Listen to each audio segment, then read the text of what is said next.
ตอนนี้สิมาสาธิตวิธีการเล่นสโบเบ็ดอยู่มือถือจังไดเนาะให้มันเป็นเวอร์ชันที่ว่าใกล้เคียงกับคอมพิวเตอร์เนาะหลังจากที่สมัครขอยูเซอร์กับเอเจนต์เนาะสโบเบ็ดขอยูเซอร์ได้เรียบร้อยแล้วเติมเงินเรียบร้อยโอนเงินกันเรียบร้อยก็เฮาก็จะได้ยูเซอร์มา1ยูเซอร์พร้อมกับรหัสผ่านก็มีแต่ว่า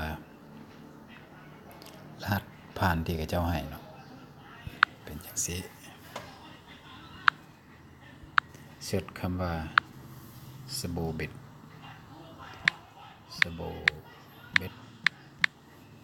sabobet.com เนี่ยหน้าตามันจะเป็นแบบนี้หน้าตามันเป็นแบบนี้นี่เขาก็มาเปลี่ยนให้มันกลายเป็นเวอร์ชันเดสก์ท็อปเนี่ยเวอร์ชันเดสก์ท็อปก็คือตัวนี้เนาะคือเวอร์ชันเดสก์ท็อปก็แตะตัวนี้เข้าไปมันจะกลายเป็นเวอร์ชันเดสก์ท็อปและยูเซอร์ที่เราได้มาเนาะมันก็คือสมมุติยูเซอร์ที่ค่อยใช้มัน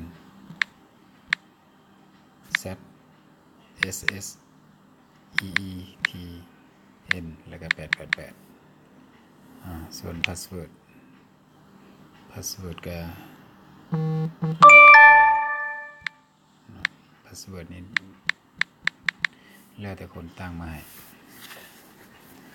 อันนี้ก็กรณีนี้ก็คือว่ามันใช้ได้เลยแล้วบ่จำเป็นต้องได้มาเปลี่ยนพาสเวิร์ดแล้วถ้าจะ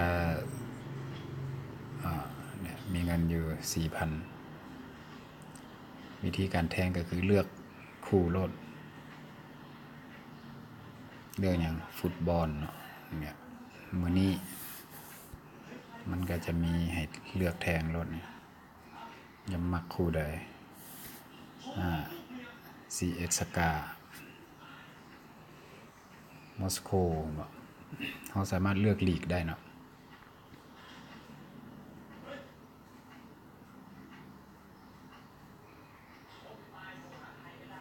ภาษาเขาเปลี่ยนอยู่นี่สมมุติบ่มักภาษาอังกฤษก็เอาเป็นภาษาไทยนี่ตัวนี้มันก็เป็นเวอร์ชันภาษาไทยลีกนี่มันลีกนี่เขาเลือกได้อยู่ตัวนี้ลีกตัวนี้คือลีกแตะเข้าไปเลือกลีกมันมีลีกให้เขาเลือกเนี่ยโคป้ายูป้านี่มันลีกทั้งหมดมันเลือกแต่ว่าเขาสิเลือกลีกได้อันนี้เป็นอะไรค่อยเลือกทั้งหมดแล้วกัน